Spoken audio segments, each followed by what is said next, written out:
I reviewed my budget and spending for the past 3 months, and the bad news is that I didn't do so well at sticking to my budget.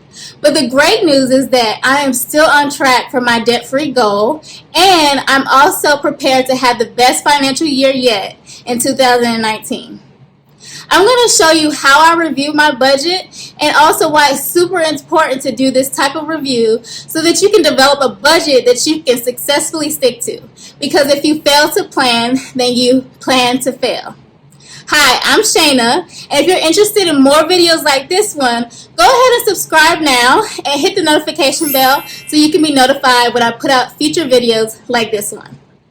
Okay, so let's get into it. The first thing you have to do is figure out how much money did you earn over the time period that you're looking at. So I'm looking at the past 3 months, and so I had to look at how much money I earned over the past 3 months. And for me, this is super important because I have some sources of income that are variable. So sometimes I bring in a certain amount that's higher or lower, and it's not always set for those side hustles that I do. But then I do have some sources of income that are steady. And this will be really easy for you if you know you have like a steady job, a steady income, and that amount of money is never variable.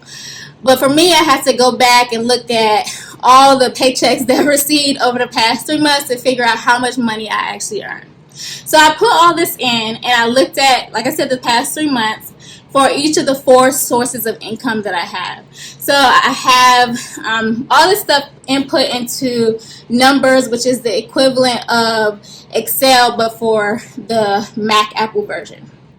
So in the first little table here, I have the 3 stipend paychecks that I received from September to November.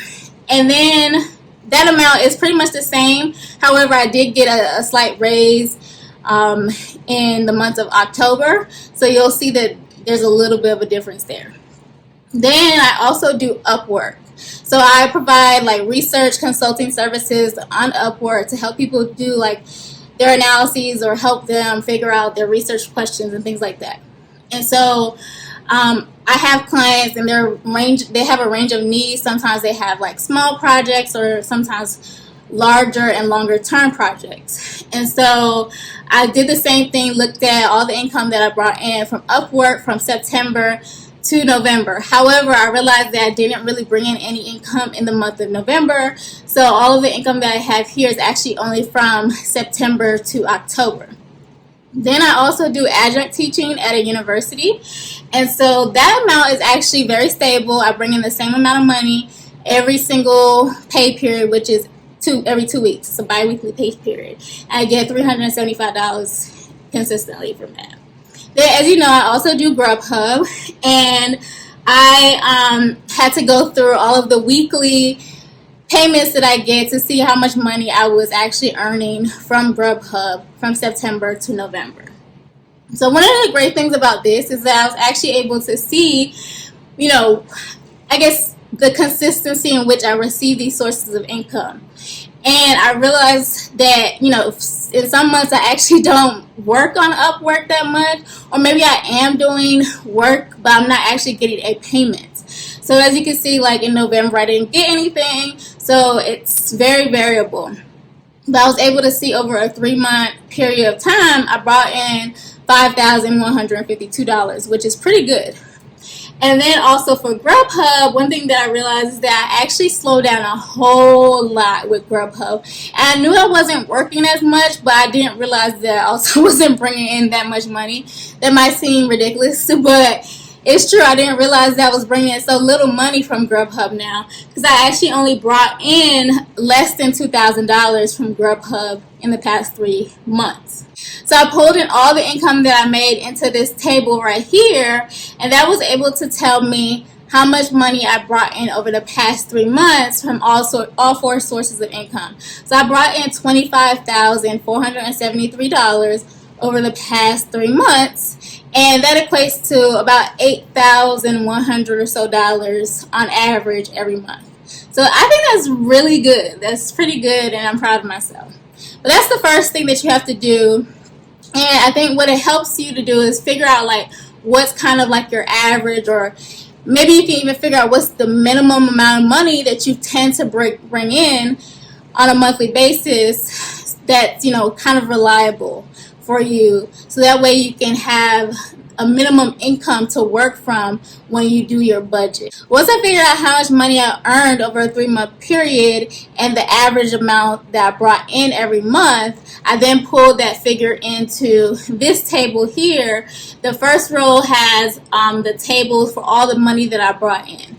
And so I put in my regular fellowship stipend in one line item, and then all additional income in another line item. And in that way, I was able to see for each month how much money I actually brought in.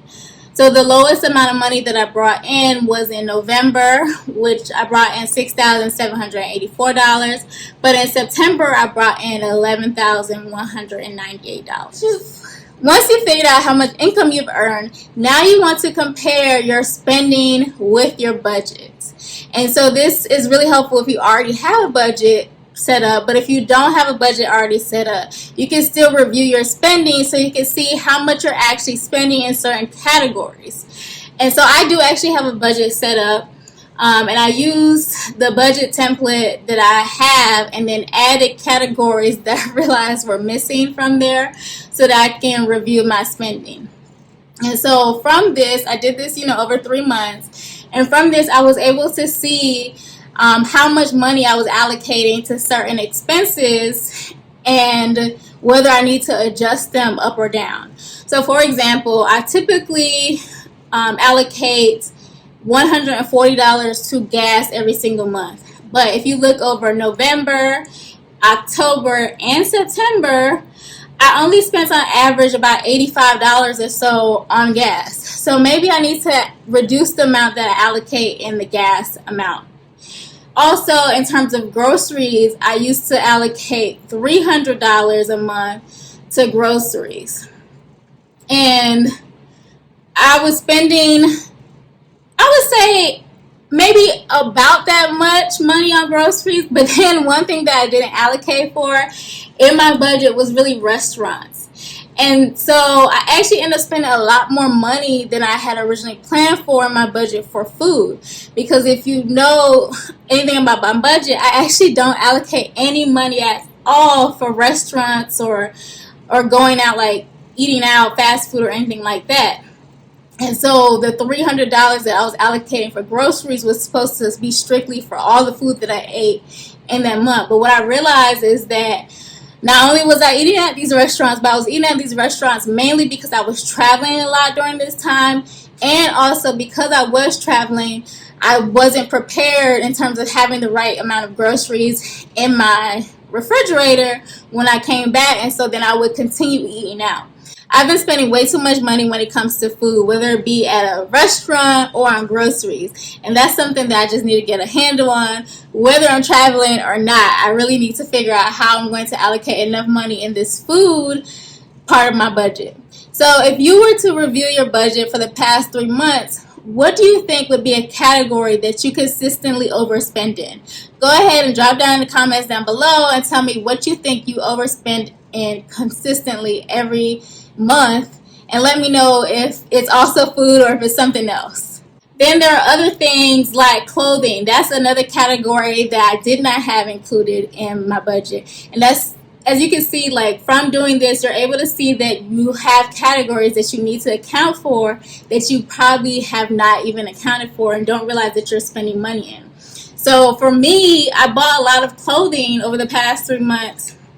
And so I spent $450 in November, $362 in October, and then $107 in September. And that was really because I was going to different events that required clothing that I didn't have anymore or have at all. And so I went to a gala, for example, and I didn't have like formal wear to wear. So I rented a dress from Rent the Runway. And I also needed more sweaters and, leggings and stuff like that for the winter time because I either, damaged some of them in the past seasons or, I just needed more. And so that's something that I don't really plan for is clothing. I need to start planning for clothing in my budget. Also, I'll say that the November clothing expense also includes like gifts that I bought for people, but I can't remember like how much money I spent on those people within that clothing amount. So I'm just throwing it and taking the responsibility as if I bought clothing for myself. Also, like miscellaneous spending, I did a lot of miscellaneous spending, and so that's a category that I need to account for too. So I bought a lot of things at Target and also at Amazon, and I spent as much as $1,100 in September on miscellaneous spending. And I've already come up with a plan of attack for how I'm going to reduce the amount of money that I spend at Amazon and at Target. And if you haven't watched those videos when I review my spending for Amazon and Target over the past year, I'm going to have them linked up in the card so you can check them out. But basically, I put myself on a budget when it comes to spending at those stores. And so hopefully I won't have such a large amount of money going out to those stores in the miscellaneous category, but I still need to have a category in my budget that is labeled miscellaneous. Also, in terms of like things like medical, I also didn't have that accounted for either, because that's not something, I don't really typically get sick, but I got into an accident in September and I had to go to 2 different healthcare providers, and my copay came out to $50 each time. And so, those are things that I don't account for. I also have been spending money on YouTube to, step up my ability. I've also been spending money when it comes to YouTube. And so I spent $165 in November towards buying equipment and things like that. And also in September, I bought $499 worth of stuff. Well, really about a course to help improve my ability on YouTube and turn it into a source of income for me. And so that is a line item that I didn't include in my budget before. So I've been able to see that there are actually a lot of line items that I need to include into my budget and account for in my monthly budget that I haven't been doing, and sets me up really for failure when it comes to spending, because then I end up overspending and not being able to save as much as I had intended to. Also, I was able to see irregular spending or irregular bills that I have. And so a lot of irregular bills happened in September. And so I had like my car insurance that was $960. And then I also had car repairs that came out to $643. And so I know I need to do a better job of having like sinking funds for those items. And although I was putting money away for my car insurance, I didn't actually have enough money that was going towards my car insurance. And so from doing this review, I was able to see, that I need to plan better for these irregular expenses. The third thing that you want to do when it comes to reviewing your budget is looking at how well you're doing with your savings and debt goals. And so for me, the debts that I'm really focusing on is my car. And then also my student loan is next, but I'm not focused on that as much. And so you'll see like student loan, I've only paid on my student loan, I paid a $500 payment in October and in September. However, I'm thinking that I don't really need to do that because I am focused on my car, and also I'm not in repayment right now. So I really don't need to be contributing $500 every single month. And as you can see, in November, I didn't even contribute $500 to my student loan. That really was because when I got my deferment again reinstated, because I'm in a graduate fellowship, they took off the auto payment that I had set up or something like that, and so I haven't been contributing $500 anymore towards my student loan, and that's actually fine because I'm able to focus on my car. And so from this, I was able to see that I've been paying upwards to $1,800 a month on my car. And I also realized that I don't even need to contribute that much money every single month if I want to pay it off by June, which is what I intended. I actually only need to contribute $1,600 every single month towards my car in order to pay it off in June. And so I could actually cut down the amount of money that I'm spending in this category, or I could keep it the same and pay off my car even sooner and then be able to refocus on my student loans. Then in terms of savings, the only thing that I'm really saving for are taxes, because I've explained in other videos that I've done that I have, and actually in this video too, that I have some variable income that I have from side hustles like Grubhub and Upwork, and also my postdoctoral fellowship stipend. Those sources of income, they actually don't get taxed. So when I showed you in the other spreadsheet before, this is actually like gross like income that I brought in pre-tax.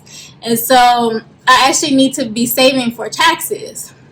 So when I look at how much money I brought in each month compared to the total amount of expenses that I have each month, I see how much money I'm actually saving in my savings account. I have a Sallie Mae bank account that's earning like 2.2% interest every single month on the amount of money that I tuck away for taxes. I'm able to see that I am actually able to save a good amount towards my taxes every single month. So I'm doing pretty good when it comes to saving for that. However, I know that I'm still actually behind track with savings for my taxes, and I'll do another video explaining all of that, like why I'm having to save for taxes and why I might be behind and all that. But I'm actually on track, at least when I look at these past 3 months.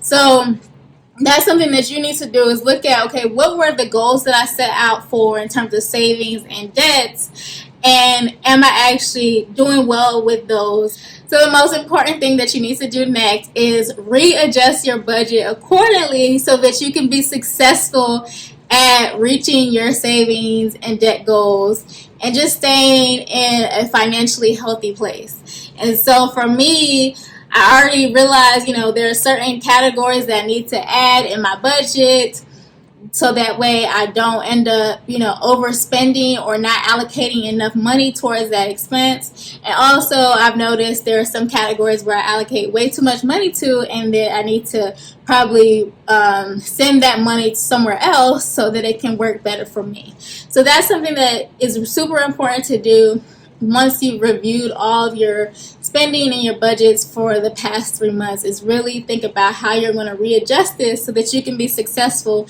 at meeting your goals. The next thing that you need to do when you're doing this type of review is really consider whether or not the way that you're managing your expenses really is working. And for me, what I notice is that I have way too many accounts that I am using for expenses. So I have several bank accounts, checking accounts that have a debit card attached to that I'm using for expenses. And doing this type of review becomes kind of tedious because you have to look over several different accounts. And also, even to look at the income that I was bringing in, I had to look over several different accounts because I have different paychecks being deposited to different accounts. So I figured that I need to find a simpler way to do all of this.